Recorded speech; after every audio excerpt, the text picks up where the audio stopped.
Hello everyone and welcome back to this European Journeyman series with Monaco. Now, today we are kicking off a new season as the invincible champions of France and Europe.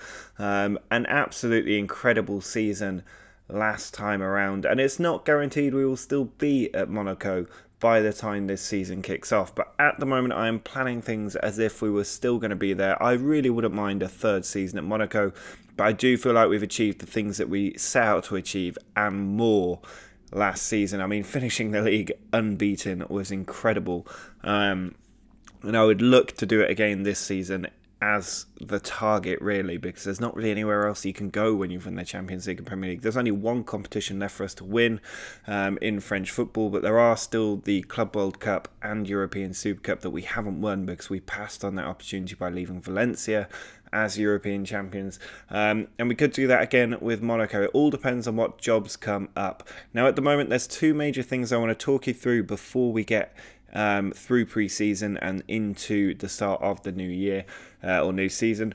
The first thing is transfers. Now, because we're Monaco, we get a bucket load of cash every single year, and it's one of the things that makes me not want to stay here, basically, because it's a bit too much money. I mean, the wage budget alone is basically up to £5 million a week now, and then you've got £100 million easily cash on top of that every year, and you can just constantly buy any player that you set your sights on. Now, just because that doesn't attract me in the long term, it doesn't mean it doesn't attract me in the short term. I have gone out and spent a lot of money, silly money, on players that are the best in the game. There is no doubt about that. Because we already had what I think is the strongest 11 in the game, I've gone out and focused on youth players who can come in and do the job over the long time. I spent a long time looking for these players because I would do that any year, but when you've got an unlimited budget, you really can find the best possible players. And I looked at all their stats. I did a lot of searching, and I found the players I wanted. Money no object. I've brought them in. So we'll take a look at those first, and as you will see, we have spent £170 million on improving a team that finished European and French champions and invincible in the league. We are going to be unstoppable as a club for a long time to come if I stay in charge, spending this much money. Now, we'll start with the cheapest player, Gerson Cheuk Alam from Heerenveen. He has joined the club for £10 million. He's just a good young striker, and I think he will do all of the things that Boris is failing to do at the moment. He's a good support striker, I think, and I think he'll do very, very well. His decisions, determination, teamwork, all very good. Passing, not the best, but strikers really have great passing. He's got very good heading, decent finishing and dribbling for somebody who's only 17 years old, and his physical stats are very good as well. He will become very, very strong. He's already a 2-star ability, but he will become a 5-star ability. I have no doubt about that. And we got him quite cheap for £10 million. Roy, we'll actually look at Kevin Janssen first. We've signed quite a few Dutch players. Kevin Janssen, he's come in, 18 years old, another 2-star player up to 5-star player, plays an attacking midfield.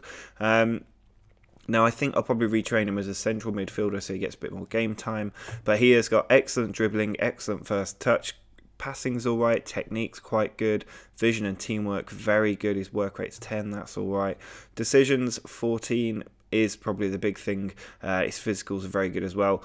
For a central midfielder, and certainly an advanced or attacking central midfielder, I think he will become a world-class player. We got him for £22 million. There's no doubt he will become more than worth that if he gets a bit of game time. Now, the other two players that we brought in are both defensive reinforcements. I feel like that was the one area where we lacked depth and weren't as strong, especially when injuries took hold last season. So the first one is Roy Hellemans, who is without doubt the best youth prospect in the game who isn't already at a major club. We signed him from Ajax for £60 million. He hasn't played that much for Ajax, to be fair, but you only have to look at his stats. 15 heading, 14 marking, 14 tackling, 14 aggression, 15 anticipation, 16 bravery, 16 concentration, 17 decisions, 20 determination, 18 positioning, 19 teamwork, and great physicals. He is perfect for a central defender. You will not find a better regen than this. He's 22 years old. He is going to come on leaps and bounds in our team. He is going to be world class and probably one of the best players in the game. He is absolutely incredible.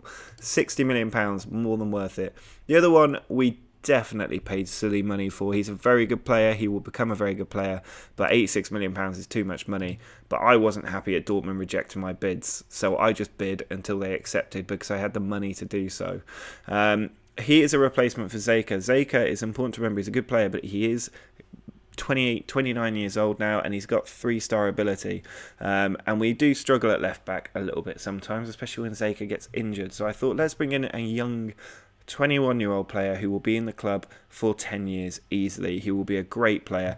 Already 2.5-star ability, will be 5-star ability. All of his stats 14 and above in the key areas. Great physicals. Again, a lot of these players have very good physicals, but everything is suited him to being a well-rounded player. He could also become an attacking left player if we wanted him to do that, and he's still only 21 years old, got 27 caps, played for Dortmund quite well as a rotation player in the most part, but I think he will really come on for us and do very well, and he fixes the last little piece of the puzzle really. I'm not sure where else I can improve in the team other than when players get a bit old, so I'm very, very happy with all of this. Now the other thing to think about is that there are a lot of very big international jobs going after the World Cup, which was won by Spain. France is going, Germany, Holland, Italy, all going. Even Russia and Japan could attract a decent manager. Colombia could as well. But these are the big four. There will be big managers taking those places, which means jobs will become available. I have no interest in managing these teams. I don't want to do international management at the same time as club management, and I don't want to slow down this series by taking an international job just yet. I will do that in the future, I think, but not at the moment. But if a big team becomes available, or not necessarily a big team, but a team that interests me more than this Monaco team, I will be taking it, and at the moment I have no idea who those teams are, but by the end of this episode we could have a new club. That is how quickly things are changing right now. But we will work on the basis that we are still at Monaco for now. We will then go forward through pre-season, and I will let you know if I get a new job. Well, we are now the other side of pre-season, and as you can see, I am still at AS Monaco. Pre-season went alright. We lost the first game in China, but then won 4 in a row before drawing with Saint Etienne in a testimonial. We will now kick off the Trophy des Champions in this episode, but it is worth just taking a quick look at the transfers and the transfer history. Nobody else has come in, but we have let Malcolm go for £7.5 million. Zeka has also gone on loan to Barcelona just to cover his wage bill, really, because he's not going to play much for the team, and Azpilicueta and Sidibe can also play at left back, filling in for Fatih Yilmaz as and when we need him to.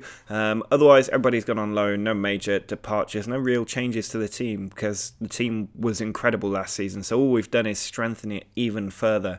Now, the reason we are still at Monaco is that there were no real jobs coming up. The only jobs that came up were Schalke, which it did interest me, but not enough to make me go. I think if I'm going to the Bundesliga, it needs to be Borussia Dortmund or a similar team like that. I'm not too interested in Schalke. I'm not sure why, but I'm just not that interested.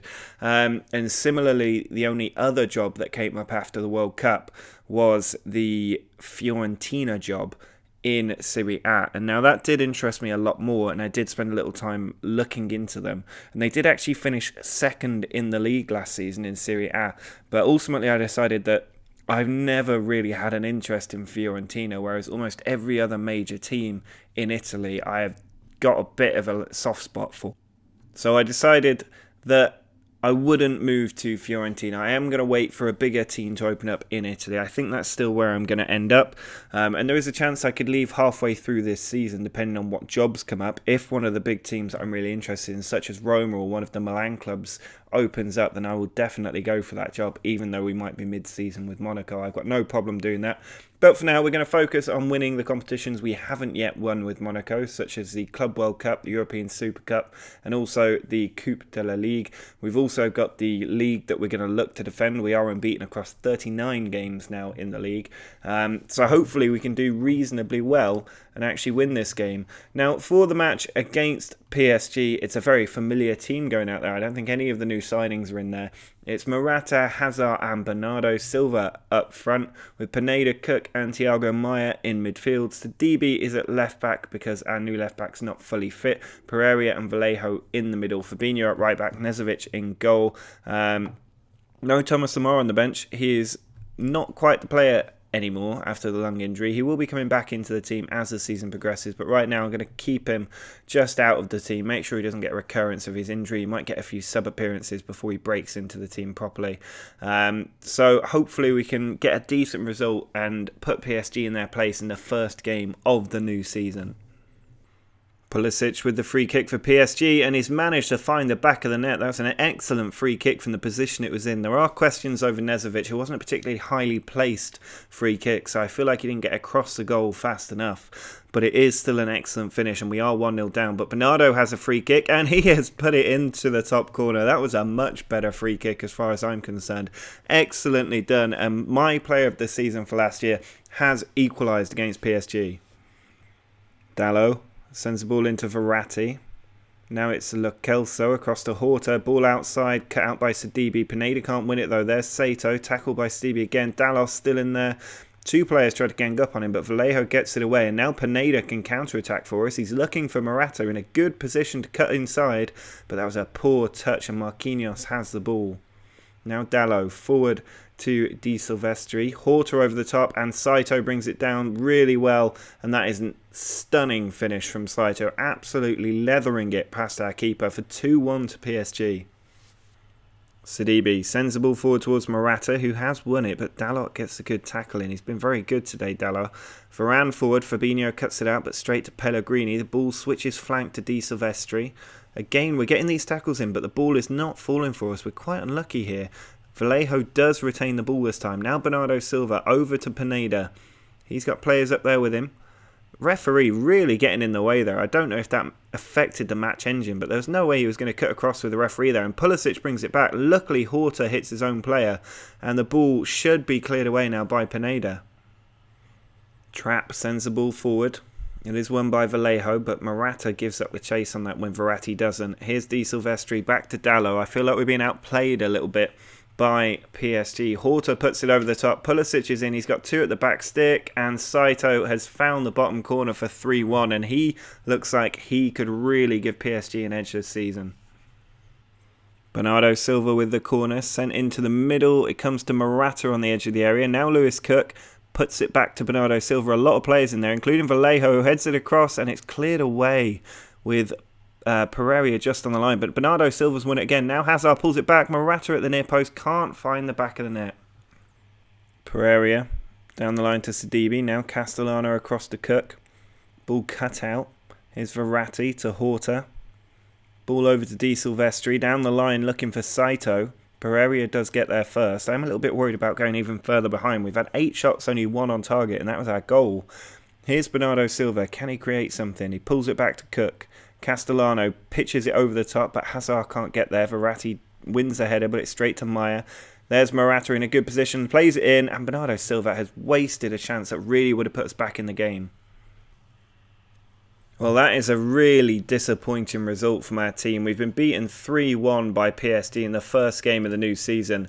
I've had a go at the players, and I think deservedly so. That was really poor from them. Their finishing was absolutely just terrible in that match, and we have been beaten 3-1, which means we really need to pick ourselves up ready for the league campaign, because I think we play PSG towards the end of the season, so there's going to be a couple of very important games against them in the league. It usually is the case that the 2 matches with PSG decide the title, so we need to be beating them at least in the league. And we're playing Stade Rennais, who actually managed to win the UEFA Super Cup. Win the Europa League, last season to put themselves in the UEFA Super Cup. So it'll be an all-French UEFA Super Cup. And that is why, when you look at the competitions table for League 1, you can see there's now 4 Champions League places up for grab in the league.